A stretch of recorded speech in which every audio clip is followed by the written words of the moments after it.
Saravá, jogo de dama, saravá todo dia, saravá todo mundo em casa, todo mundo protegido, todo mundo usando máscara, todo mundo evitando ao máximo sair.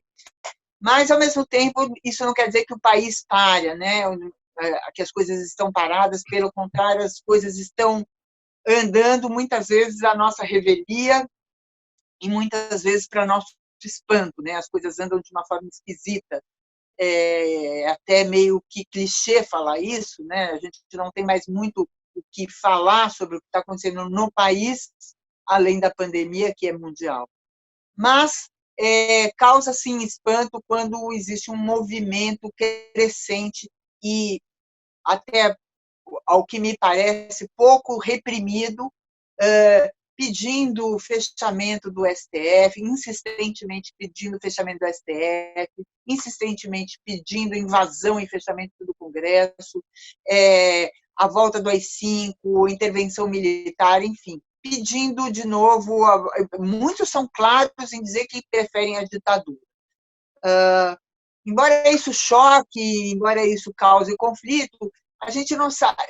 Para muita gente, isso não está muito claro o que significa, porque as pessoas referem, bom, mas tudo bem, todo mundo fala isso na rua e ninguém vai preso, se dizem que isso é anticonstitucional, inconstitucional, por que ninguém vai preso? Então, para conversar sobre essas coisas, a gente trouxe aqui mais uma vez o patrono do jogo de damas, nosso padrinho, nosso amigo, nosso consultor jurídico, Rubens Rodrigues Francisco. Saravá, Rubens. Saravá, Niobe, tudo bom? Que bom encontrar vocês aí depois de um tempo.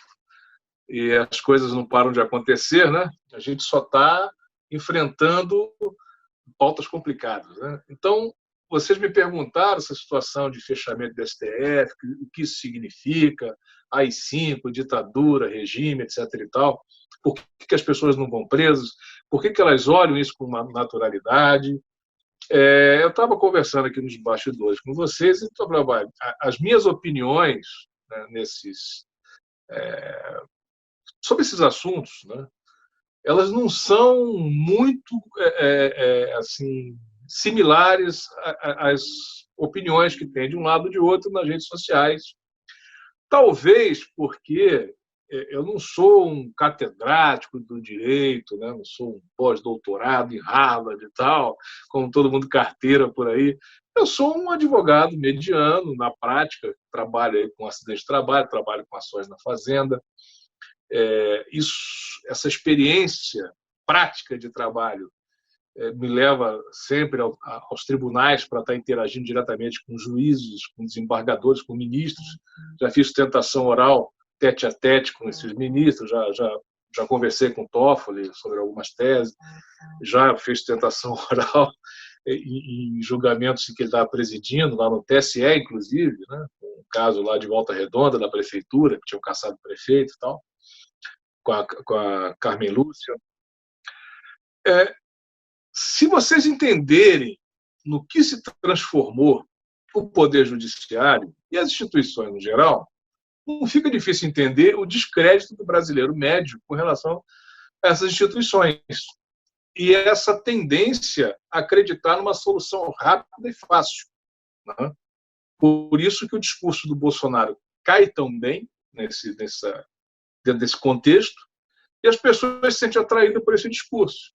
Como aconteceu também lá com o Hitler, né, depois da Primeira Guerra Mundial, a Alemanha estava atravessando uma situação dificílima, o Tratado de Versalhes impunha pesadas restrições e humilhações ao povo alemão, a inflação era 100 e pouco ao ano, né? Se bem que a gente já teve aqui 1000% ao mês, mas para a Alemanha isso era o fim da picada. Então, Hitler apareceu com o discurso de solucionar tudo, né, dizendo que os alemães mereciam o melhor. Então, quem é que não quer escutar uma coisa dessa, né? Que você merece mais e tal.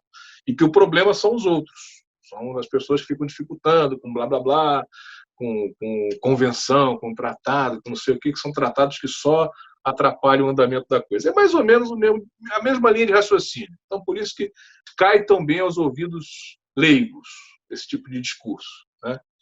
Agora, isso é totalmente falso? Não. E é por isso que a gente tem que ter eu acho, que a gente tem que se doutrinar para poder trabalhar um pouco quando você for discutir. O discurso do Bolsonaro não é totalmente falso, é por isso que ele tem uma certa força. De fato, essas instituições, o Judiciário, o Legislativo, o Congresso Nacional, eles deixaram muito a desejar. Eles falharam muito. E não é difícil você entender isso. Veja como é que foi o comportamento em relação ao Lula. Está sendo, inclusive. Né? Ele está sendo condenado de novo, dos mesmos modos da Lava Jato, no TF4, com a mesma ladainha, com um processo viciado e tal. Aí você, como é que você vai sustentar um judiciário desse perante um ditador como Bolsonaro? Você tem o Drácula e o Frankenstein. Aí você tem que escolher um dos dois monstros, porque nenhum dos dois é santo. Não dá para você dizer assim, não, o judiciário é o poder puro e tal. O STF é o guardião da Constituição. Não, não é. O STF ele se perdeu no meio dessa confusão toda, que foi o golpe, né, que se solidificou em 2016 com a derrubada da Dilma, né, e de lá para cá, quer dizer, 2014 foi complicado porque o Aécio criou toda aquela situação e foi minando as instituições e todo mundo foi nesse embalo. 2016 a coisa colapsou, né, com um golpe em cima da democracia. O pessoal fala assim, tadinha da Dilma. Não, tadinha de nós. A Dilma ela foi vítima no golpe, mas o Brasil foi vítima de um golpe. Porque quando você interrompe uma administração e sabota essa administração, você sacrifica toda a estrutura. Então, o problema... Rubens, a própria Dilma falou isso. Quando ela saiu, ela falou... Alguém foi entrevistá-la se ela estava mal. Ela falou, gente, obviamente eu me senti mal, mas o golpe não foi contra mim. O golpe foi contra o país. Ela falou isso claramente. Não, ela é muito lúcida, né? O pessoal fica com esse discursinho, é feminista, porque foi mulher, porque era isso. Porque... Assim, gente, isso é tudo conversa fiada, de pano de fundo, para poder dar o golpe. Porque o golpista ele funciona assim, ele distrai a vítima e tal, ele vai lá, furta a carteira. Então, essas digressões, elas são comuns, elas antecedem a consolidação do crime.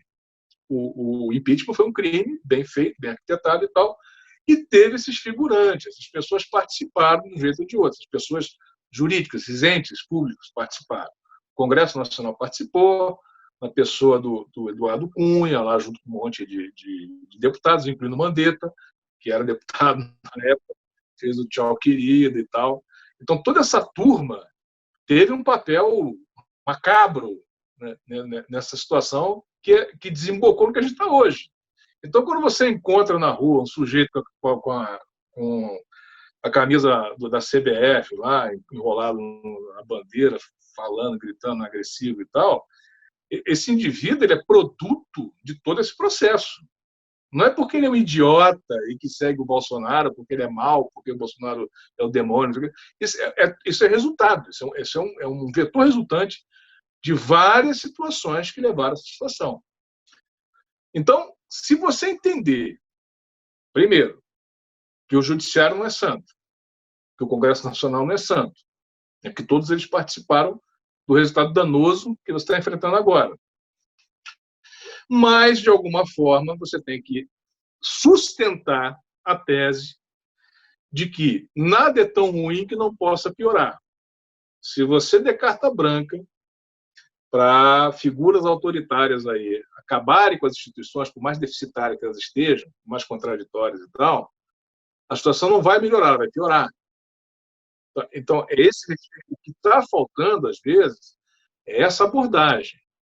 Você chega a Bolsonaro, você tem certa razão que você fala. Você não está totalmente errado, mas também você não está totalmente certo. O problema é que no que você está errado, a consequência é muito pesada. Porque você está comprando a ideia que o negócio é, já que está doente, vamos matar. Só que você não volta do túmulo. Quando você morre, acabou. Tem coisas que não tem volta. Ou demora muito tempo para voltar, como foi a questão da ditadura. Foram 20 anos. Esse problema que a gente vê na Constituição, Ministério Público com superpoderes, essas coisas meio desequilibradas, que está na Constituição de 88, foi também consequência do contexto em que a Constituição apareceu. Ela surge no momento em que o Brasil sai da ditadura militar. ela sai de um pesadelo, de um umbral de 20 anos.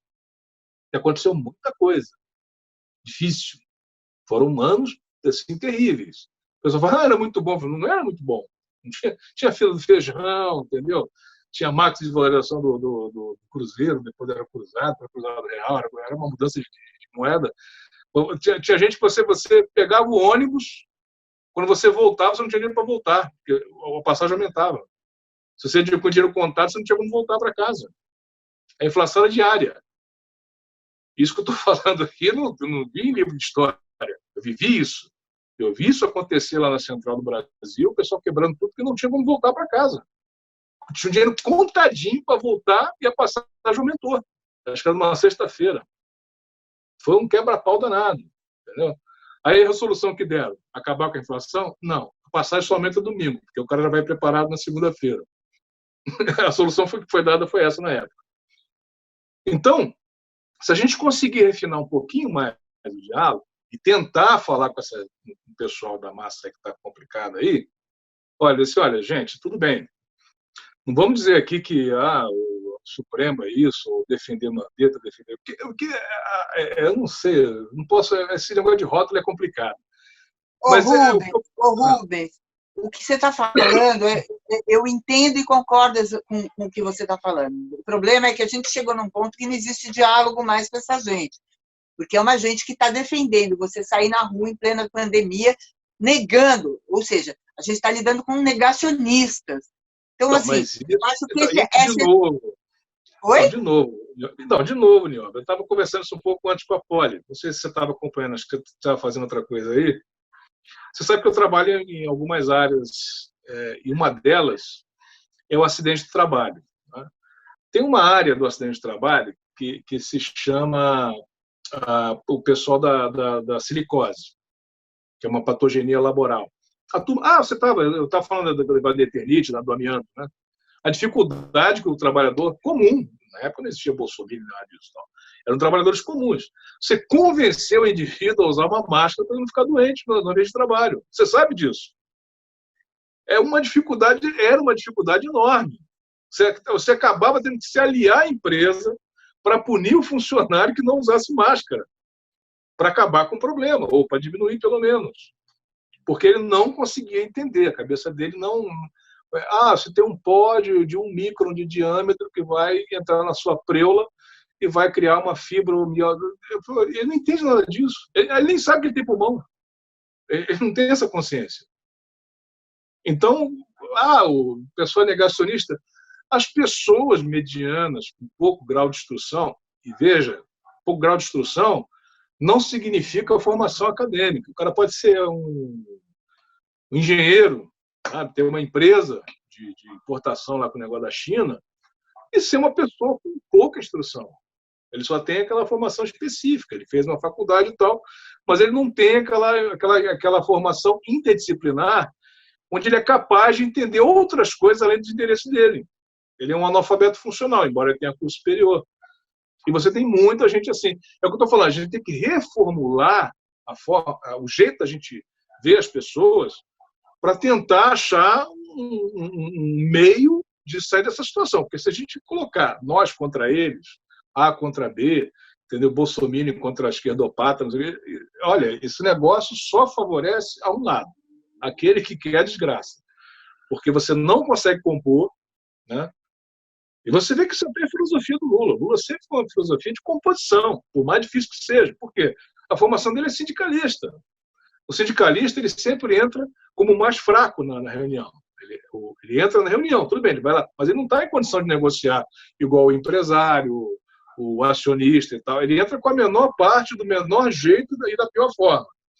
Então, a escola do Lula na política é essa, é o caminho da dificuldade.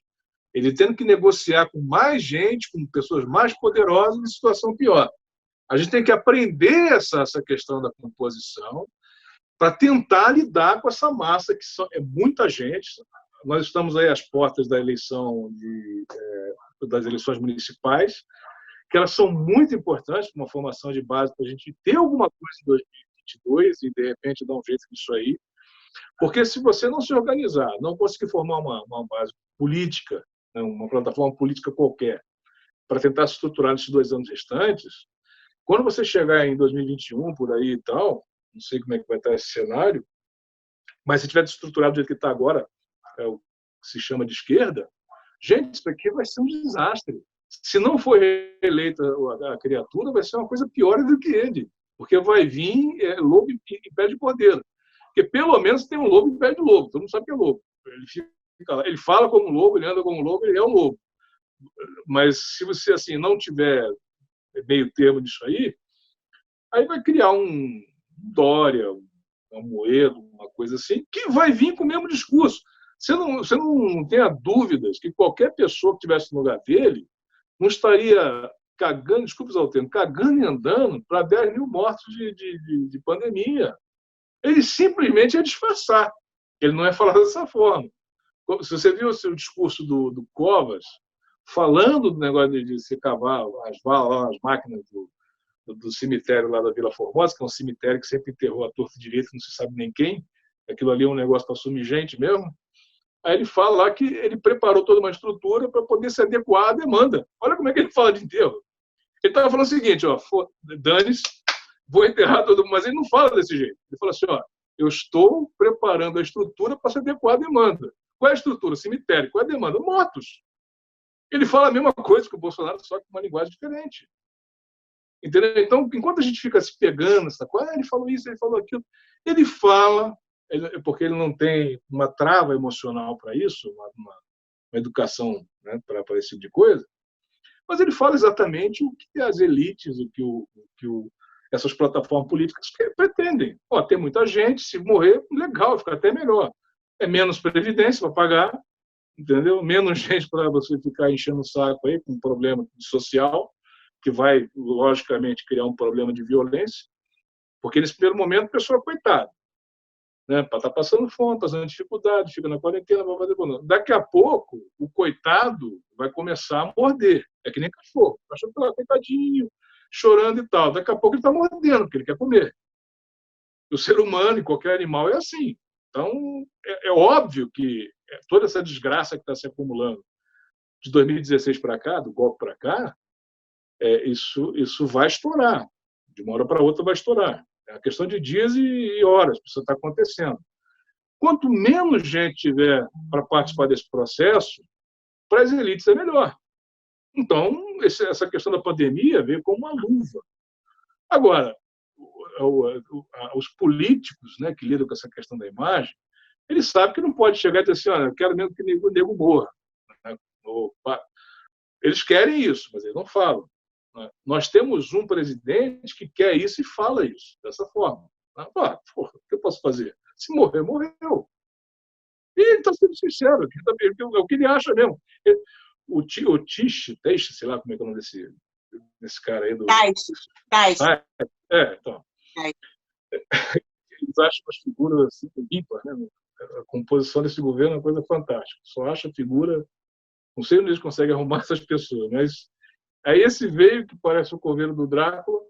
O discurso inicial dele foi o seguinte: vou comprar, sei lá, acho que o pessoal queria comprar 100 mil respiradores, uma coisa assim. Vou comprar isso e depois, vou fazer o que com isso? Ou seja, depois que salvar as vidas e tal, fica encalhado, você gastou o dinheiro.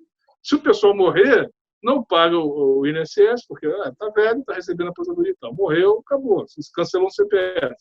Você não gastou comprando respirador, então abateu o déficit da Previdência. É uma matemática, uma lógica. Agora, depois o pessoal fala assim, amigo, você não está numa reunião da Unimed, sei lá, entendeu? Você não está mais você agora é ministro da Saúde, você não é o acionista dos planos de saúde. Entendeu? Então você tem que mudar o discurso. Aí ele vai adaptando, ele sumiu um pouco, ficou quietinho, agora fica andando por aí, dizendo que está fazendo isso ou aquilo. Até o número de mortos no Amazonas diminuiu depois que ele foi lá. Quer dizer, ou ele levou uma cura pela áurea dele, né, ou ele conversou com os meios de comunicação e falou, gente, vamos parar de falar que estão morrendo. Né? Porque, assim, eu tenho bolsominions, né, nessas redes sociais e fico conversando. Tá vendo aqui, ó? Ele foi lá, já baixou o número de mortos. Incrível. O cara tem uma energia, uma áurea, ele chegou no lugar, a energia positiva dele já afastou tudo, já é só ele andar por aí, pronto, já acaba com o vírus. É óbvio, eu falei assim, amigo, é óbvio que ele foi lá, conversou, falou assim, para de fazer propaganda da morte, enterra aí, pronto, entendeu? Não, e é incrível, né? O incrível, Rubens, é que esse governo, para combater, né, as notícias sobre mortes, eles rebatem com, olha, muita gente ficou boa, muita gente se salvou, como se isso fosse alguma vantagem, né? Como se, obviamente que muita gente se salva, só que tem muita gente morrendo, né?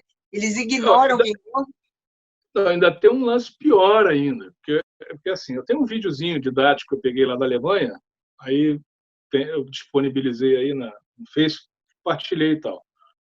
Mas aí tem um site que você lê o relatório dos cientistas a respeito dessa pandemia, desse tipo de vírus aí. O que ele fala é o seguinte, que esse vírus ele é associado com um tipo de gripe, mas, na verdade, ele não tem características de gripe. Ele tem um pouco de característica de gripe, mas ele é diferente. E o cara coloca, ele é uma coisa muito pior. Então, se sabe exatamente o que ele é e como é que ele fica ao tempo. Por exemplo, o assintomático. A gripezinha e tal, sei lá, não dá nada nele. Como, de repente, aconteceu com o Bolsonaro. Ele pegou, ele contraiu, ou ele tomou alguma coisa lá nos Estados Unidos, quando ele foi lá. Porque todo mundo foi para lá, deu positivo, mas assim, não foi internado nem nada. Então é provável que eles tenham experimentado uma droga, alguma coisa lá, para poder, sei lá, isso aí se equalizar. Né? Talvez tenha disponibilidade disso, mas não em larga escala, ou querem vender isso depois, não sei. Mas o que acontece? O vírus, quando ele está em você, né, uma pessoa que é assintomática ou que é resistente ao vírus, não quer dizer, segundo esse relatório, está lá no Facebook, ver se consigo disponibilizar de outras formas. Não quer dizer que você esteja imune ou curado. Ele não está se manifestando, é diferente. Quando teve a AIDS, quando ela começou, a descoberta mais terrível foi que tinha a ideia de assintomático, que passava a AIDS para outras pessoas, mas não sabia que tinha AIDS, porque ela não tinha sintoma. Ela era aidética, ela era portadora da AIDS, né? Ela transmitia para um número muito grande de pessoas, mas ela própria não tinha pessoa que tinha uma relação sexual com ela, em 2, 3 meses e tal, vinha a falecer pela AIDS. E a pessoa que transmitiu não acontecia. Mas, depois de um tempo, depois de 5, 6 anos, acabava se manifestando também no hospedeiro. E o hospedeiro também vinha a falecer. E esse vírus também ele deixa sequela. Se ele não mata, o que ele compromete na célula pulmonar é igual essa questão que eu falei da pneumoniose, da silicose. Ela cria umas fibras. O pulmão fica com tecido fibroso. Então, fica com insuficiência respiratória. Eu tenho já uns 2 casos aí que a gente está trabalhando nisso. Já tem até uma tese no Supremo de que pode ser caracterizado acidente de trabalho. Se a pessoa contrair isso, tem que trabalhar. Então, esse negócio de, olha, tem 50 mil curados. Olha, tem 50 mil assintomáticos. São positivos, reduziu a carga viral, né, ou desapareceu, ou ficou incubado em outro estado. Não se sabe o que vai acontecer com essas pessoas daqui a um tempo. Esse devia ser o relatório. E quando você contrai essa coisa, você está numa roleta russa. Você pode vir a morrer rapidamente, você pode morrer depois de um tempo, você pode nem se manifestar. Você não sabe, mas você é portador da coisa. Ela pegou em você. Você tem um ente, uma criatura dentro de você que você é uma bomba relógio. E as pessoas não têm essa consciência. Ô, Rubens, bom, mas isso até porque aí junta aquele começo da nossa conversa, né? Junta com a má formação informativa das pessoas, junta com a conveniência da divulgação da imprensa, né, do governo, enfim, junta. E aí você falou um pouquinho dessa coisa, me chamou a atenção essa coisa de estabelecer o diálogo, né, e da gente conseguir, enfim, o talento do Lula, né, de negociar ali com o outro lado, uma vez que a gente está numa situação desprivilegiada. fico pensando muito na história do nazismo, né, que as pessoas insistem em dizer assim, não, os alemães não sabiam o que estava acontecendo no nazismo. Eu acho que muita gente não sabia mesmo, mas muita gente sabia, assim como está acontecendo aqui no Brasil. Por mais informações que cheguem, por mais informações negativas que cheguem desse governo, parece que essas pessoas se tornaram imunes, né? Se imunizaram contra a realidade, contra dados da realidade, seja em relação à pandemia, seja em relação ao caráter desse governo, né? Essa coisa necrófila desse governo. Juntando isso que a gente está falando, eu me lembrei da história da visita, a visita, entre aspas, do Bolsonaro e os empresários ao STF, né? Que parece que foi uma visita autorizada, só que o Toffoli não sabia, enfim, e acabaram colocando aquela cena online, né? Enfim. Por que tanta coisa que acontece, que é declaradamente, por isso que eu lembrei dos alemães, é declaradamente ilegal, é declaradamente inconstitucional. Por que nada acontece, Rubem? Não, então, olha só, assim, tem coisa muito parecida com o nazismo, porque o nazismo foi uma escola, né? O aluno número 1 da escola nazista são os americanos, né? São os norte-americanos. Aprenderam propaganda nazista, aprenderam questão de tortura, uma série de coisas. Então, o nazismo é uma escola. Toda comparação, toda analogia, ela tem um certo limite, né? A analogia ela tem pernas curtas. Não dá para a gente pegar, o que o Bolsonaro está fazendo é nazismo. Eu até vi um lance que ele estava que ele era antisionista. Ele não é sionista porque ele é com a bandeira de Israel para cima e para baixo. Então, não dá para você pegar esses modelos prontos e colocar um rótulo no cara. O que você tem parecido com o nazismo? Né? Que é justamente uma coisa que vem de uma vertente do direito alemão que foi usado na Lava Jato, chama-se direito do inimigo. Tem um jurista aí do Sul, não sei se ele é do Santa Catarina ou do Rio Grande do Sul, desses lugares aí do Quarto Reich. Aí. É o direito do inimigo. Que o inimigo não tem direito e tal. Isso é uma herança da Segunda Guerra Mundial. Porque, por exemplo, você tem uma coisa, a lei não pode retroagir para prejudicar o réu, você não tem crime sem lei anterior que define e tal. Só que no caso dos nazistas, isso não valeu, porque crime de guerra. Não existia crime de guerra antes do fim da Segunda Guerra. Aí eles criaram o conceito de crime de guerra e aplicaram retroativamente, mas não tinha sistema de lei. Nem você fala assim, não, os alemães não sabiam. Os alemães não sabiam que era crime fazer isso durante a guerra. Porque, de fato, não era. Não existia essa legislação, essa convenção internacional, a ONU e tal. Tudo isso foi fundado, isso começou depois da Segunda Guerra, por causa dos horrores da Segunda Guerra. Aí você... Não, mas a gente não pode deixar isso impune, tem aquela coisa, foi muito horrível e tal, e tem que punir. Tem que punir, tem que punir, tem que punir. Aí criaram esse conceito, de que a lei poderia retroagir, no caso horrível desde os nazistas e tal, para atingir. Legal, o nazista é mal e tal, isso está valendo. Pô, lógico que você vai se apegar a coisinha de direito para não aplicar a lei, para deixar o impune, o bandido, aquela coisa toda e tal. Você fica com um discurso antigo. Aí você, legal, quantos nazistas pode? Pode. Então, qual os nazistas? Não tinha lei, uma lei foi feita agora e vou aplicar em cima de vocês, porque vocês são maus, e vai pegar para cima de vocês. Beleza, todo mundo ficou feliz, fez um monte de filmes, Hollywood, joia. Aí veio a Lava Jato. O Lula estava lá, fazia uma série de coisas e tal, inclusive a questão de caixa 2, que era essa questão de fazer um caixa para você criar uma estrutura política, que é uma coisa que sempre aconteceu. Nunca ficou claro que isso era crime, até porque não tinha uma lei assim, caixa 2 é crime. Até tem isso no pacote do Moro. Por quê? Porque ele sabe que não era crime. Ele criminalizou a homofobia. A homofobia é crime. O STF criou um crime para satisfazer, para dizer assim, não, nós somos bonzinhos, nós não somos nazistas, tá vendo? Se fosse pelos caras nazistas aí, os gays iam tudo morrer. A gente que salvou, pessoal, porque o Congresso não salva vocês, não. Então a gente vai admitindo esses remendos. Aí chega um ponto, por exemplo, que todo mundo ficou feliz porque o Celso de Mello disse que os generais têm que vir, nem que se for abaixo de vara. Aí a esquerda, tá vendo? O general não manda tanto, aconteceu com ele e tal. Só que aconteceu com quem? Com Lula. A condição coercitiva, que é inconstitucional, porque ele é obrigado a produzir prova contra ele. Nós, da esquerda, quando aconteceu com Lula, é inconstitucional, não sei o que e tal.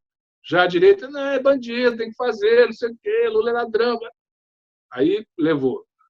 Quem que lutou contra isso aí? Por uma questão constitucional. Gilmar Mendes, que não simpatiza nem um pouco com Lula, mas bateu esse ponto. Falei, pô, peraí, gente. Isso aí não vai só contra a Constituição, ela vai contra a Convenção Interamericana de Direitos Humanos. Vai contra a Corte Internacional, que o Brasil é signatário. Aí ficou aquela... Foi para a votação, foi 6-5, foi apertado. E anularam aquela questão do Lula, porque, além de inconstitucional, era contrário a um tratado internacional. Passou um tempo e tal, quem cai na vez? Os generais. Aí, para o general, pode. O general é mau, o general é nazista. Está entendendo o que eu estou falando? Ficou um fla-flu. Você não tem lei, você tem assim, a galera da esquerda contra a galera da direita. E aí vai lá e o juiz vira árbitro. Antigamente se chamava o árbitro de futebol de juiz. Né? Até que a gente falou do João de Ataíde, juiz ladrão e tal, porque o nome do árbitro era juiz. O juiz, a magistratura, se sentia incomodada, porque o juiz era isso, o juiz era ladrão do futebol, né? Então, se misturava um pouco. Falando, peraí, cara, esse cara que fica lá no campo, lá apitando, não é juiz, ele é árbitro. Porque ele arbitra a coisa no calor do momento. Tá lá o negócio, tem um pênalti, outro não sei o quê, outro pega outro cara na porrada e tal. Aí ele vai naquela situação lá, ele vai dar um jeito. A magistratura está virando arbitragem. De acordo com o calor, a temperatura ambiente que está lá em Brasília, eles dão uma decisão qualquer. E por isso é que virou esse pandemônio, essa caixa de Pandora. Aí você fala assim, não, é ilegal, é inconstitucional, porque foi lá, coagiu o Supremo. Olha só, o Bolsonaro, que é presidente, quer queira, quer não queira, ele é o presidente. Junto com empresários, todos eles de paletó e tal, atravessaram ali a Praça dos Poderes para conversar com o pessoal do Supremo. Qual é a ilegalidade e a inconstitucionalidade disso? Pode ser, no máximo, uma falta de protocolo, uma quebra de decoro. Mas não é uma coisa criminosa, inconstitucional, entendeu? Até porque as pessoas que estão lá não vão querer esse rótulo, são empresários. Eles podem até ser bandidos do colarinho branco, mas não gostam de ser tratado assim. E não estavam lá nessa condição. Eles estavam lá na condição seguinte. Eu acho que tem que salvar o CNPJ e que se dane o CPF. É mais ou menos isso. O CPF tem que ir para a rua, tem que pegar metrô lotado para poder fazer o CNPJ andar. Essa é a visão deles. É uma coisa horrível, tá, pode ser horrível, mas é a visão do pessoal que está trazendo aqui. O que reza a boa democracia, a instituição, então? Chegar e ouvir. Tá, mas o que os senhores querem? Eu queria isso, tem que acabar e tal. Tá, mas você sabe desse ponto aqui, desse aqui? Você não sabe ou não liga, não quer saber? No contexto, como é que você vê isso aqui? É uma questão de diálogo. E, assim, o Supremo não é obrigado a acatar isso só porque foi um punhado de gente lá na porta. Do mesmo jeito que teve empresário na porta do Supremo, teve 200 juízes na porta do Supremo contra a lei de abuso de autoridade, teve, acho que, uns 1.000 procuradores e Ministério Público lá para poder botar a goela abaixo as barbaridades da Lava Jato, que, em relação ao Lula... A segunda instância, né? A segunda instância também. Agora, os promotores não são nazistas, os magistrados são nazistas, os empresários são nazistas. Está entendendo? A gente pode olhar as coisas e pensar, não, mas não é dessa forma. Para quem está de fora, os bolsominions, eles veem exatamente assim. Eles veem que na situação A, legal, vocês acham bom. Na situação B, não, beleza também. Mas quando é com eles, aí fala, não, é nazista, é não sei o quê, não pode. Então, existe uma falta de... Tem que ter um Google Translator aí, de traduzir por uma linguagem que esse pessoal consiga entender, assim, olha, assim, eu não achei legal os empresários, as pessoas cultas e tal, chegar e fazer uma pressão no Supremo para trabalhador comum, que não tem como pagar um plano de saúde, não tem como comprar cloroquina, não tem como comprar nenhuma aspirina, ir para a rua, pegar essa doença, para ir trabalhar para o cara, entendeu? E assim, depois o cara vai morrer definhando, sofrendo e tal. Então, eu não acho legal isso. Só isso. Colocar dessa forma. Agora, o cara pode atravessar na Praça dos Três Poderes ali, atravessar do Planalto para o STF, atravessar a rua e para o Congresso? Pode, pô. Ele pode lá não. fazer. Ô, Rubens, o que foi estranho dessa história toda é porque isso culminou de uma queda de braço entre o Bolsonaro e o STF. Então, pareceu que o Bolsonaro quis constranger. Mas não tem nem constrangimento. Você quer que eu te diga a verdade? Se eu fosse advogado do Bolsonaro, o que eu responderia para o Celso de Mello? Tem 3 poderes. Não tem insubordinação para quem não é subordinado. O presidente não é subordinado do STF. Os 3 estão no mesmo patamar. O judiciário tem um mau costume de achar que ele é um poder acima dos 3 poderes. Não tem isso. Os 3 estão iguaizinhos. Ele tem que pedir, sugerir, colocar para os outros poderem avaliar. Aí faz um consenso, um acórdão, que é um acordo, um acordão, né? Acórdão. Aí, num colegiado, a coisa decide. No caso do presidente, o Senado. No caso do Congresso, a Câmara, entendeu? No caso do Supremo, o plenário. Não tem essa de o cara bota a toga e vira um super-homem e tal. É que o Celso de Mello é uma figura querida, né? Um decano, né? É um cara que já tem ali uma trajetória, é um excelente jurista. Então você, mas assim, são posições que colocam o cara na saia justa e de repente ele toma uma invertida de bobeira. Porque se o Bolsonaro batesse o pé, o que ele ia fazer? Quem que aprendeu o exército? Então, entendeu? É umas coisas que você se coloca de bobeira, por falta de tem uma queda, não tem que ter queda de braço. Se o Supremo entende, dentro da esfera jurídica, que existe um problema desse de pandemia, então ele coloca em termos jurídicos, assim, juridicamente que acontece isso aqui, vai ter essas consequências. Se vocês liberarem aí, em termos de uma MP e tal, quando vierem ações aqui indenizatórias porque os trabalhadores foram contaminados, aí vai acontecer isso aqui, eles vão ter que pagar. Entendeu? Aí você bota quando você quer fazer, faz, mas vai ter uma consequência. Ou vamos conversar para um negócio do meio termo aqui. Rubens, nesse caso fica muito claro. No caso lá do Barroso, que o Barroso contrariou o Bolsonaro, impedindo a expulsão dos venezuelanos, né, dos funcionários da embaixada venezuelana. É o que eu estou falando. E o Bolsonaro teve que se submeter à decisão do Barroso.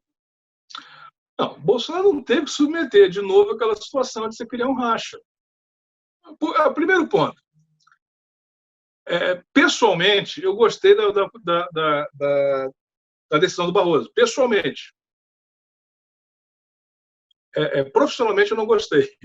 Não posso aprovar. Por quê?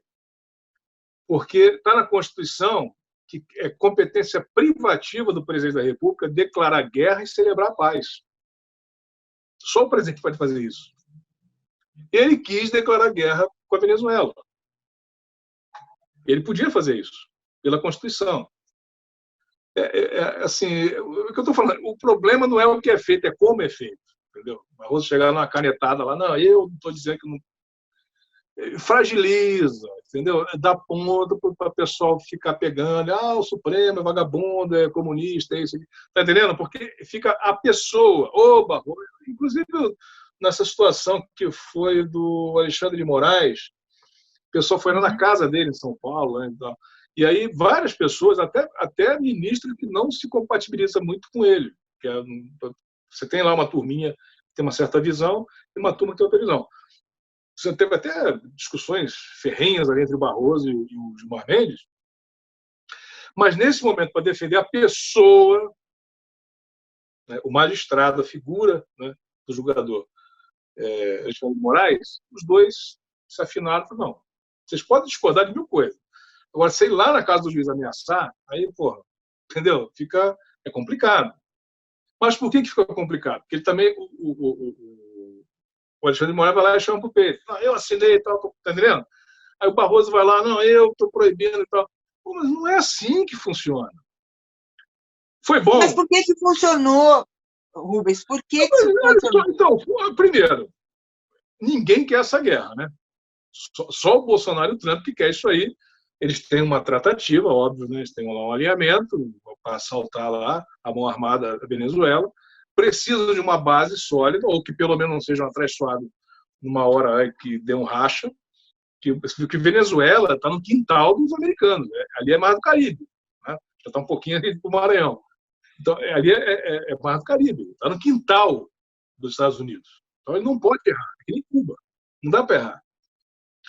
E Venezuela não é uma ilha. Venezuela tem uma estrutura maior e tal. Então, é um problema, um carro nos sapatos americanos da Venezuela. Tá? Então, o Trump fez uma tratativa, né, muito forte com o Bolsonaro nesse sentido, e ele chamou, deve ter chamado, olha, a prova de lealdade final é você decretar guerra logo com os caras lá, a gente já poder invadir, fazer acontecer e tal. Porque provavelmente não vai ser os americanos que vão iniciar as ofensivas, vai ser o brasileiro. Para ele, não, eu só fui lá para ajudar o nosso aliado, que é o Brasil. Não foi eu que comecei, foi o Bolsonaro, entendeu? E o Bolsonaro é o cara que compra mesmo. Não, eu vou lá, atacar no meu colo, vou fazer e tal. Então, pelo passo para declarar guerra, porque na verdade é um assalto à mão armada à Venezuela, ao petróleo da Venezuela, ao povo venezuelano, a expulsão, que você rompe relações diplomáticas. Então, assim, ninguém quer isso. A gente já está numa situação difícil financeiramente. Tem a questão da doença. A Venezuela nunca fez nada de mal para a gente, pelo contrário. Né? É muito camarada com questão de fornecimento de energia elétrica lá, o pessoal depende muito da Venezuela na produção de energia. Então, assim, é uma situação muito... É uma coisa que o Bolsonaro se comprometeu com o Trump, né? Se depender dele, já estava lá, roubando tudo. Mas ninguém quer isso, nem os aliados do Bolsonaro querem isso, por vários motivos. Né? Então, essa canetada do Barroso... Então, essa canetada do Barroso, como eu te falei, pessoalmente eu adorei, porque impediu uma tragédia, entendeu? Mas leva esse problema, porque não está deixando o cara governar de acordo com o padrão dele. E a Constituição dá razão ao Bolsonaro, ao presidente, celebrar a paz e declarar guerra. Ele queria declarar guerra. Como é que você bloqueia uma declaração de guerra? Congresso Nacional. Como acontece com o Trump. Trump não foi lá assassinar aquele cara lá do Irã, o Soleimani lá, ele disse que tinha que fazer, tal, porque o cara ia cometer crime e tal. Esse é prisão preventiva mesmo, né? Mata o cara de fazer um crime. Ele vai cometer crime, mas vai matar o cara. Do outro lado do Atlântico. O que o Congresso fez? Limitou os poderes do Trump, porque ele se excedeu. Ele criou uma situação toda. E, assim, todos gostaram da atitude do Trump. Queriam realmente matar o cara, porque o cara tinha uma boa articulação lá dos países vizinhos, ele era um cara estratégico, né? Era uma figura importante na estrutura iraniana. Então, quebrou as pernas do Irã, mas ficou aquela saia. A gente não pode dizer assim, não, a gente queria fazer isso, queria assassinar o cara. Então, não dá para assumir. Todo mundo sabe que os Estados Unidos fez isso. Que nem lá ele quer assassinar, na Venezuela ele quer assaltar, então ele quer roubar, ele quer matar e tal, mas não pode ter esse nome. É conflito, é não sei o quê, é dissídio, mas no fundo é assassinato e roubo. Ponto. Entendeu? Guerra é só isso. Então aqui ia acontecer isso, o Barroso deu uma canetada. Agora, foi do jeito errado. E é isso que fragiliza o STF perante a opinião pública, porque se vendeu essa imagem, muita gente compra a ideia de que realmente deve ir lá fazer guerra contra a Venezuela, até para libertar o povo venezuelano, como aconteceu no Vietnã. As pessoas saíam lá, muitos pais às vezes não recriminavam os filhos de ir para o Vietnã, porque a propaganda nazista nos Estados Unidos era que os filhos desses americanos estavam indo no Vietnã libertar os vietnamitas da mão dos soviéticos. Então, eram heróis, na verdade, um ladrão, assassino, tal, bandido. Depois as coisas foram se revelando. Mas a propaganda nazista fazia com que o americano médio fosse esse comportamento do Bolsonaro. Quisesse a guerra, porque ele acha que está fazendo bem.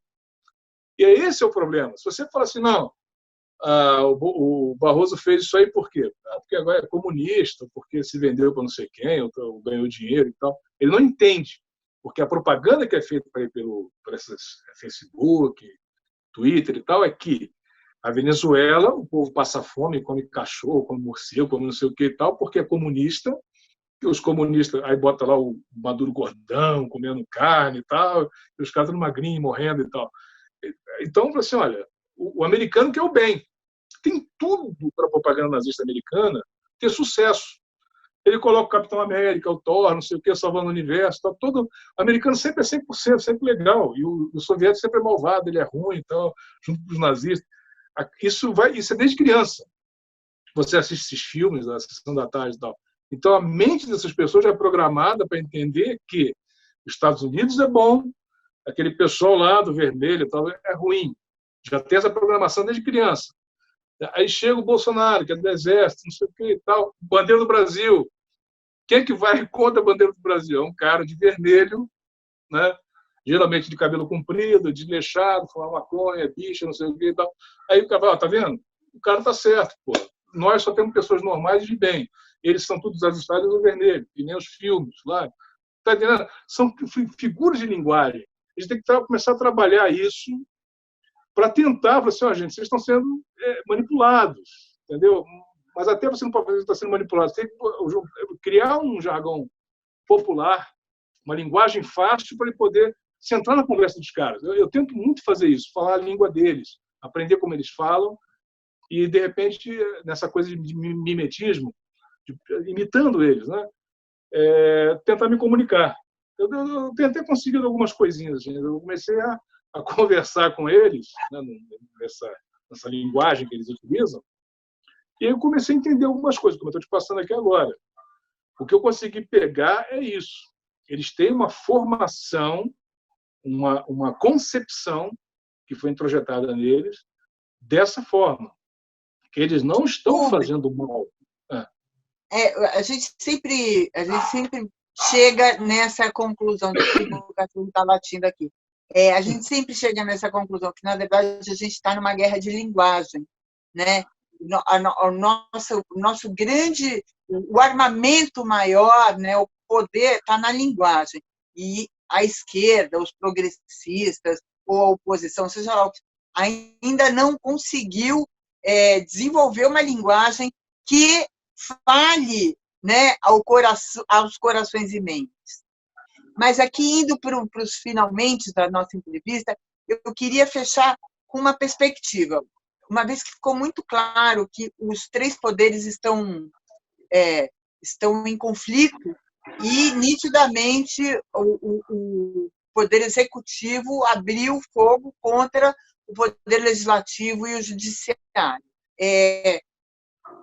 Como é que a gente sai desse nó, Rubens? Como é que a gente desenvolve, além do problema que a gente tem, que é desenvolver essa linguagem de acesso que chegue às pessoas, a gente ainda tem essa questão institucional. Aliás, eu citaria mais um poder que é chamado do quinto poder, que é a imprensa também, né? O Bolsonaro também abriu fogo contra a imprensa. Então, assim, como é que a gente sai desse nó tático que a gente... A imprensa não me preocuparia, porque a imprensa derrubou a Dilma, derrubou o Lula. Quer dizer, se é um quinto poder que abriu fogo, eu acho que a gente não tem.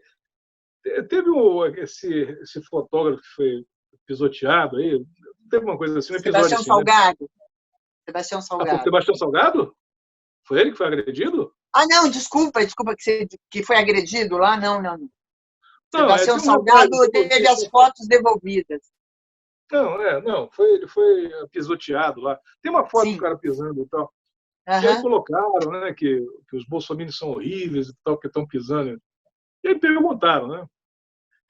Eu até evito de entrar agora em rede social, porque eu estou afim na flor da antipatia. Eu abro a boca e desagrado todo mundo. Mas assim, olha, o que eu estou vendo aí? Né? Eu acho que é Romanos 6,18, né? O salário do pecado é a morte. A imprensa botou esses caras aí, pô. estão colhendo o que plantaram. Eu, sinceramente, não estou dizendo que esse rapaz especificamente, né, fez alguma coisa nesse sentido e tal. Estou pegando símbolos. Ele, enquanto representante da imprensa, sofrendo, né, esse ato dessas pessoas que estão nessa situação porque a imprensa fez com que chegasse a esse ponto. Então, a imprensa está colhendo aquilo que plantou. Ponto. Entendeu? Repudio toda forma. Lógico, repudio, mas assim, dizer que, nossa, os caras que estão lá pisoteando a imprensa estão ilegítimos ou são porque são maus. Não. Eles estão reagindo com a imprensa como a imprensa mandou que reagisse contra Lula e Dilma. Ele tá fazendo o que a imprensa mandou fazer. Então, assim, a gente tem uma coisa no direito que se chama pacto sunt servanda. Entendeu? O tratado faz lei entre as partes. A imprensa propôs isso, vamos usar de violência e destruir e tal. A outra parte, legal, vamos usar violência. Aí, quando usa violência contra quem sugeriu a violência, não, é contra mim, não. Não, você falou que podia usar violência. Então, estou usando violência contra você, que me autorizou. Para mim, a imprensa é isso aí, que é o quinto poder, sei lá. Com relação aos três poderes, é o seguinte. Para mim, só tem dois poderes em divergência real, que é o legislativo e o executivo. Por quê? Porque eles são eleitos. O judiciário, se você pegar lá o Montesquieu, a questão dos três poderes e tal, essa coisa do direito francês, você vai ver que, na verdade, o poder originário é o legislativo. Né? Aí você tem dois poderes, quer dizer, você tinha a monarquia, que você vai exercer de uma outra forma, que você chama de executivo, e você tem o poder delegado, que é o judiciário. Então, o judiciário, na verdade, ele se acha mais poder do que os outros poderes, quando, na verdade, ele é menos poder do que os outros dois. Por quê? Ele não é eleito. Ele chega lá numa condição de concurso, indicação e tal, não é igual. Tá? Então, se houver engraçado, né, porque eu sou operador de direito, para falar isso. Mas se houver um racha entre os três poderes, a população tem que ficar do lado do legislativo e do executivo. Em última análise, do judiciário. O judiciário é que tem menos legitimidade para dizer que está tendo um racha dos poderes. Porque quando ele invade a competência, o próprio Rui Barbosa, uma frase dele que é séria, a ditadura da toga você não tem remédio. Se você colocar uma judictocracia, que é mais ou menos o que a gente está vivendo agora, tá? Você não tem para onde correr. E é uma coisa engraçada, quantas vezes já falou aqui de várias ações que a gente fez aí para ajudar no caso do Lula, né, e tal, nesse processo que tem sido feito e tal. E é uma coisa engraçada que eu fiquei muito próximo desse processo do Lula. E o Zanin conseguiu fazer mais uma vez uma peça fantástica, né? Porque na calada da noite o Félix Fischer ia levar o processo lá do Lula para condenação, né? Para julgamento, mas ele ia condenar. Né? Porque no meio da pandemia, no recesso de madrugada, boa coisa ele não queria, né? Então levou lá, aí o Zanin conseguiu fazer uma peça fantástica. Mesmo o Fachin, né? Que ele não é muito afeiçoado a essas medidas cautelares, assim, interlocutórias, mas a peça estava tão bem construída, tão bem estruturada, que o Fachin se sentiu forçado a dar. E aí reverteu a situação e tal, e rapidamente, lá no TRF4, não foi aqui, foi lá. Você cuida de um lado, o pessoal vai e faz do outro. O TRF4 acabou fazendo lá a condenação. Mas pelo menos ele está com uma condenação lá, ainda não tem essa da terceira instância, justamente por essa defesa do Zanin, fantástica, incrível, que eu até peguei a estrutura para usar em algumas coisas minhas, que eu também tenho essa dificuldade, né? Eu ajudo a questão do Lula, porque nós que trabalhamos no direito sabemos a situação que está a ditadura da toga. Todo mundo quis ajudar essa questão do Lula, porque está insustentável. Né? Se pergunta, as instituições, não está funcionando nada. Né? E teve até uma situação que eu estava falando com o assessor lá do ministro, aí que eu coloquei lá uma linguagem. Você faz 3, 4 embargos de declaração, e aí ele vem com esse papo de que você está enrolando e tal. Mas a embargo de declaração precisa aclarar. Não aclara, você não aclarou, tem que perguntar de novo. Na terceira vez que você pergunta, aí já diz que você está se excedendo. a defesa, porque já respondeu, mas sem responder. Aí eu acabei usando um termo, falei assim, olha, o problema todo é que eu estou perguntando de melancia e vocês estão me dizendo que não pode me dar abacaxi. Eu não estou discutindo se você pode me dar abacaxi ou não, mas eu estou perguntando de melancia, entendeu? Ó, tem uma melancia aí, e até agora vocês não falaram da melancia. E aí eu peguei essa peça do Zanin, coloquei lá no meio e aí ficou um pouco diferente, porque justamente na questão do regimento interno, dessa questão de estarem colocando as coisas lá, e aí deu uma sobrevida. Mas você vê uma coisa interessante. Por que essa situação do Zanin chegou a esse ponto e está dessa forma, essa conformação? O Zanin acabou se especializando, não vou dizer molecagem, mas nessa brincadeira no tribunal. A peça ficou tão singular que, na verdade, é o seguinte, ele quer aplicar um truque, uma molecagem em cima do advogado. O advogado tem que ser mais moleque ainda do que o juiz, e ele, correr lá pro tio, no caso foi o Fachin, né? Tio, então batendo em mim lá e tal, ele vai lá, faz coisa de criança. Chegou um ponto que está tão ridículo a situação, não é só o Bolsonaro que vai lá, um churrasco, não sei o quê, é ridículo e tal. O judiciário está ridículo, o legislativo está ridículo, todo mundo perdeu a noção. Como ele está falando aqui, eu estou torcendo e tal, a gente está falando da questão da pandemia, o mundo inteiro preocupado com pandemia. Você não tem país com mais situações de política externa que os Estados Unidos. Você pega o noticiário aí na CNN internacional e tal, só se fala de coronavírus, só se fala da questão da pandemia. O Brasil conseguiu trazer a pauta política suplantando a questão da pandemia. A gente está falando aqui de uma série de coisas, e a mídia gasta boa parte do tempo nisso. Nessas coisas de churrasco, o que o Bolsonaro falou, o que o Moro disse. No meio de uma pandemia, onde está morrendo, assim, por baixo, 1.000 pessoas por dia. E você tem cemitérios, sei lá, coisas por aí, com reta escavadeira, dia e noite, trabalhando dia e noite, como disse o Mário Covas, adequando a estrutura para dar vazão à demanda. Não, isso é assim. A gente ri, mas é dramático. Não, né? O Le Monde colocou lá, porque tem aquele filme do Stanley Kubrick, né, do A Laranja Mecânica, acaba com um cowboy em cima de uma bomba atômica, né, cavalgando a bomba atômica e tal. E aí ele pegou o coronavírus, né, aquela coisinha, aquela esfera, né, com as coisinhas verdes, o Bolsonaro em cima, vestido de cowboy, cavalgando, e o Brasil um terreiro de covas atrás, né? Uma insanidade, tipo Laranja Mecânica, né? Uma coisa assim de apocalipse sinal. E nós estamos discutindo essas coisas. O que o Barroso disse, o que o Fachin vai falar, se o cara vai fazer churrasco, e o pessoal morrendo, a gente sem perspectiva de como é que vai ser isso, como é que vai ser. Porque o pessoal vai passar. Se não desenvolver uma vacina, se a USP não tiver recurso, se o pessoal não investir no campo acadêmico, a gente fica refém dos campos acadêmicos de Cambridge, do Massachusetts. Alguém tem que desenvolver isso aí, né, para poder dizer, olha, a gente consegue esterilizar essa situação aí. Porque, caso contrário, olha a situação. O mundo inteiro pode sair da pandemia, né, por uma situação ou por outra, e o Brasil ser um foco de contaminação perpétua. Aí te pergunto, quem é que vai comprar do Brasil coisa contaminada?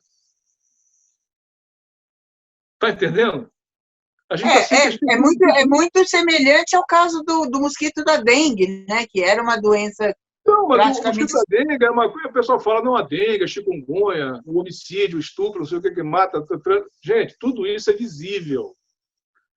Entendeu? Quando você tem um mosquito, ele vai lá, pica você, então pode ter um surto disso ou daquilo, mas você tem um vetor, um foco e tal, uma coisa que você vê e você dá para você controlar. Você pode até não conseguir por falta de estrutura. O vírus ele é invisível, entendeu? Depois que você tiver uma situação qualquer que tiver controlado, Deus queira que isso aconteça, no exterior, e se o Brasil tiver uma situação dessa como está aqui, é uma questão sanitária. Como é que você vai abrir importação de um país que está contaminado por tudo? Mosquito, você passa inseticida, não tem mais, mas e o vírus? Se ele fica lá em cima do plástico, do papelão, no papel da carne, entendeu? Nos vegetais. Então, assim, é tanta irresponsabilidade com esse problema que você está enfrentando agora, e com essa maluquice, desse protagonismo, dessa briga dos poderes, porque todo mundo se perdeu. Todo mundo se perdeu aí. Não tem essa de, o judiciário, coitado, o Bolsonaro foi lá pressionar. Ele foi pressionado porque o judiciário pressionou ele também. Enquanto presidente, ele pode ser um lixo de pessoa, eu discordo dele completamente, mas ele é o presidente, ele foi eleito. Entendeu? E falou assim, não, ele está fazendo coisas horríveis. Gente, ele não está fazendo nem 10% do que falou que ele ia fazer. Eu só estou falando de 10 mil mortes. A repórter falou para ele, na campanha da Band, falou que a média de mortes era 30 mil por ano. Ele falou que tinha que triplicar essa meta. Ele falou isso. Passar de 30 mil para 90 mil mortes. Ele só falava em matar, torturar e acabar. O discurso dele só foi, se você pegar a campanha dele, não tem uma coisa assim, não, vou construir isso, vou preparar a escola, vou fazer uma universidade. Não tinha nada disso. Era matar, prender, destruir e acabar. Ele só falava essas 4 palavras. Não tinha outra coisa. Então, a meta de governo dele, de campanha, está muito aquém do que ele prometeu. Não dá nem para reclamar. Entendeu? Está muito aquém. É sério. A gente está torcendo para ele não cumprir a meta de campanha. O vírus ganhou dele, né? O vírus saiu na frente. Porque mal bem está dando baixo em CPF. Né? Ele falou que ele ia dar baixo em CPF. Está dando baixo em CPF, de um jeito ou de outro. E de um jeito econômico. Não gasta munição, não tem júri, né? Não tem processo, porque o vírus é força maior. Então está fazendo o serviço dele. Então, agora, esse cliente falou, você queria que ele decretasse guerra contra a Venezuela? Lógico que não. Né? Só que não podia ser assim como o Barroso fez, porque cria a brecha que ele precisa para justamente fazer o que ele faz. Ou seja, ir lá com o empresário, fazer gracinha e tal. Por quê? O pessoal que está apoiando ele, que é o que chama de gado e tal, na verdade é o eleitorado dele, né? O que ele está vendo? O presidente queria fazer o que ele falou que ia fazer, queria acabar com o negócio na Venezuela e tal, e o Supremo não deixa. Então, quem é o mal? O mal é o Supremo, não é ele que está entendendo? Porque, na verdade, na cabeça dessas pessoas, o Bolsonaro vai lá para libertar os venezuelanos do comunismo, dos caras que comem morcego e faz doença. Porque a China é comunista, entendeu? O Rússia é comunista, aí a Venezuela é comunista, come cachorro, são tudo pobre, come morcego, fica doente e passa doença para todo mundo. Se não tivesse o comunismo, não teria que comer o morcego e não teria doença. Entendeu? A cabeça, é isso que eu estou falando, a cabeça da pessoa funciona assim. Se o Barroso fosse um pouquinho mais, olha, tem que colocar isso aqui no Brasil e chamar, segundo o discurso de Constituição, tem que chamar a mesa do Congresso para se manifestar. Você tem direito de decretar guerra, mas a mesa do Congresso tem que se pronunciar, porque eles também são eleitos. Eles são eleitos. O judiciário não é eleito. Não é eleito. O último que tinha que dar essa canetada era o Barroso. Tudo bem, deu, gostei, foi bom, evitou um problema, mas dá brecha para ele se criar. Gente, esse foi o Jogo de Damas com o incrível Rubens, que é o nosso incrível Hulk, que rasga a camisa, né, Rubens? O Rubens veio aqui, rasga a camisa, e, enfim, e que nos, assim, para a gente é uma visão incrível, a gente super gosta de conversar com o Rubens por conta disso. Ele tem realmente as posições controversas, mas muito lúcidas e claras, e isso ajuda muita gente, Rubens. Eu queria sempre te agradecer, porque teu olhar é muito importante, tem muito a ver com o programa. Legal. O programa, na verdade, nasceu muito do teu lado, aí se orientando muito por você, por conta desse olhar não muito lugar comum, mas um olhar técnico e que nos leva a refletir mesmo, a buscar outros olhares, né? Não caminhar pelo caminho mais largo, talvez o mais estreito, mas o mais coerente. Esse é o Jogo de Damas JDD. Não deixa de assinar o nosso canal, ajuda a gente a crescer. A gente está aí nessa batalha para crescer. Nesse momento, esses canais alternativos, se é que cabe esse termo, são muito importantes, não só o Jogo de Damas, tem o Critica Brasil do Aqui a Santarém, tem o 247, tem o GGN, enfim, tem para todos os gostos, tem gente boa pra caramba, tem Breno Altio, enfim, tem gente boa pra caramba, fazendo análises importantíssimas. Vamos ajudar, vamos dar like, vamos se inscrever, porque é esse que é o caminho que a gente está propondo, que é o caminho menos óbvio, que não é o mainstream, mas que pode ajudar a gente a buscar soluções criativas. Rubens, obrigada a vocês todos. Saravá e até a próxima. Saravá. Meu cantar.